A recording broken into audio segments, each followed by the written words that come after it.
YouTube channel سنہری باتیں official کے ناظرین السلام علیکم۔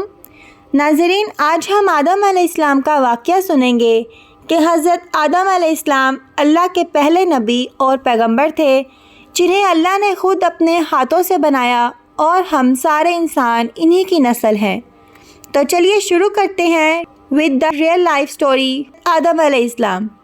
سورہ بقرہ میں اللہ نے آدم علیہ السلام کا ذکر کیا۔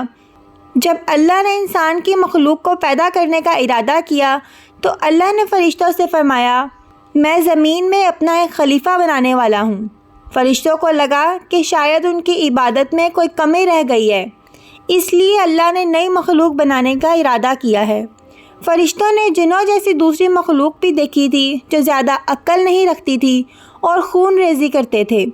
فرشتوں نے اللہ سے کہا، اے اللہ، ہم تیری تسبیح، حمد اور پاکی بیان کرتے ہیں، کیا تو ایسی مخلوق پیدا کرے گا جو زمین میں فساد کرے گی اور خون خرابہ کرے گی؟ اس کے جواب میں اللہ نے فرمایا، جو میں جانتا ہوں وہ تم نہیں جانتے۔ فرشتوں نے آپس میں کہا کہ اللہ تعالیٰ جو بھی مخلوق پیدا کرے گا ہم سے زیادہ علم نہیں رکھ سکتی۔ پھر اللہ نے حضرت آدم علیہ السلام کو علم سے نوازا اور انہیں کچھ چیزوں کے نام سکھا دیے۔ پھر اللہ نے آدم علیہ السلام کو فرشتوں کے سامنے پیش کیا اور فرشتوں سے فرمایا کہ تم بتاؤ ان چیزوں کے نام اگر تم سچے ہو تو۔ فرشتوں نے کہا کہ ہم اتنا ہی علم جانتے ہیں جتنا تو نے ہمیں سکھایا ہے، اس کے سوا ہمیں کچھ نہیں معلوم۔ پھر اللہ تعالیٰ نے فرمایا، اے آدم، تم بتا دو ان کو ان چیزوں کے نام۔ پھر جب آدم نے ان چیزوں کے نام بتا دیے تو اللہ نے فرشتوں سے فرمایا کہ میں نہ کہتا تھا کہ میں آسمانوں اور زمین کی پوشیدہ چیزوں کو جانتا ہوں۔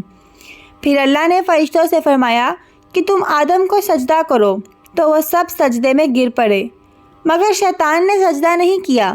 اللہ نے فرمایا کہ اے ابلیس، تجھے کیا ہوا کہ تو سجدہ کرنے والوں کے ساتھ شریک نہ ہوا؟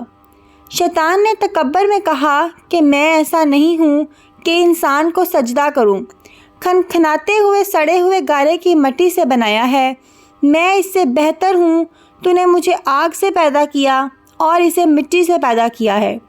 اللہ نے شیطان سے فرمایا، یہاں سے نکل جا، تو مردود ہے اور تجھ پر قیامت کے دن تک لعنت برسے گی۔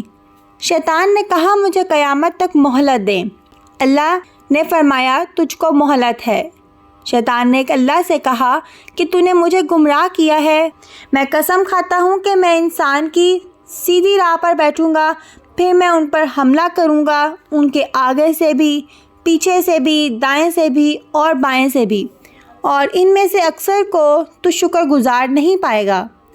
اللہ نے فرمایا، تو یہاں سے نکل جا ذلیل و خوار، جو ان میں سے تیرا کہنا مانے گا تو میں ضرور تم سب سے جہنم کو بھر دوں گا، بے شک میرے خاص بندوں پر تیرا ذرا قابو نہیں چلے گا۔ جنت کی ساری نعمتوں کے باوجود آدم علیہ السلام جنت میں اکیلا محسوس کرتے تھے۔ پھر اللہ نے حوا علیہ السلام کو بنایا تاکہ آدم علیہ السلام ان سے سکون پا سکیں۔ اللہ نے فرمایا، اے آدم، تم اور تمہاری بیوی جنت میں رہو، پھر جس جگہ سے چاہو تم دونوں کھاؤ، لیکن اس درخت کے پاس مت جانا ورنہ تم ظالموں میں سے ہو جاؤ گے۔ پھر شیطان نے ان دونوں کے دل میں وسوسہ ڈالا اور کہنے لگا، تمہارے رب نے تم دونوں کو اس درخت سے اس لیے منع کیا تھا کہ تم کہیں فرشتے نہ بن جاؤ یا کہیں ہمیشہ زندہ رہنے والوں میں نہ ہو جاؤ، اور شیطان نے قسمیں تک کھا لی کہ وہ ان کا خیر خواہ ہے۔ پس مردود نے دھوکہ دے کر ان کو درخت کی طرف کھینچ ہی لیا۔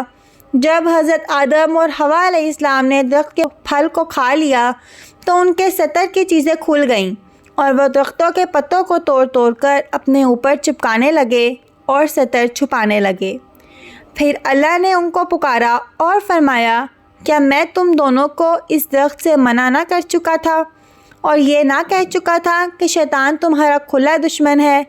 حضرت آدم اور حوا علیہ السلام نے کہا، اے ہمارے رب، ہم نے اپنے اوپر ظلم کیا، اور اگر آپ ہمیں نہ بخشیں گے اور ہم پہ رحم نہ فرمائیں گے تو پھر ہم تو ضرور تباہ ہو جائیں گے۔ اللہ نے فرمایا کہ تم سب جنت سے نیچے اتر جاؤ، اب سے تم ایک دوسرے کے دشمن ہو اور تمہارے لیے زمین پر رہنے کی جگہ ہے اور ایک مدت تک نفع حاصل کرنا۔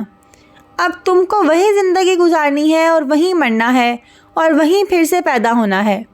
دنیا میں آنے کے بعد آدم علیہ السلام نے اللہ سے 40 سال تک معافی مانگی۔ پھر اللہ نے آدم علیہ السلام پہ رحم کھا کے انہیں معاف کر دیا اور فرمایا کہ تم اور تمہاری اولاد دنیا میں رہو، اور یہ بات یاد رکھو کہ جب میری طرف سے کوئی نبی ہدایت لے کر تمہارے پاس آئے تو تم اس کا کہنا ماننا، اور جو لوگ میرے نبیوں کی بات کو نہیں مانیں گے اور ہماری آیتوں کو جھٹلائیں گے وہ دوزخ میں جائیں گے، ہمیشہ اسی میں رہیں گے۔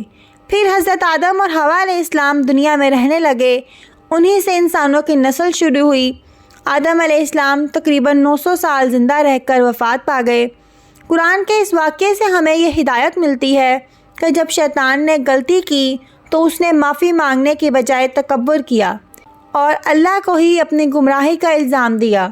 پر جب آدم علیہ السلام سے غلطی ہوئی تو انہوں نے اپنی غلطی مانی اور فوراً توبہ کری، اور تب تک معافی مانگتے رہے جب تک اللہ کو راضی نہ کر لیا۔ آدم علیہ السلام کی سنت یہ ہے کہ جب انسان سے غلطی ہو جائے تو وہ اللہ سے اپنے گناہوں کی معافی مانگے اور اپنے رب کو منا لے۔ بے شک اللہ بہت معاف کرنے والا بڑا مہربان ہے۔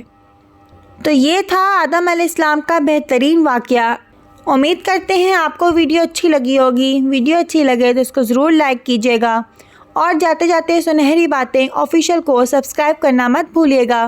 ساتھ لگے بیل آئیکن پر بھی کلک کیجیے گا تاکہ فیوچر میں آنے والی تمام ویڈیوز کے نوٹیفیکیشنز آپ کو بر وقت ملتے رہیں۔ اللہ حافظ۔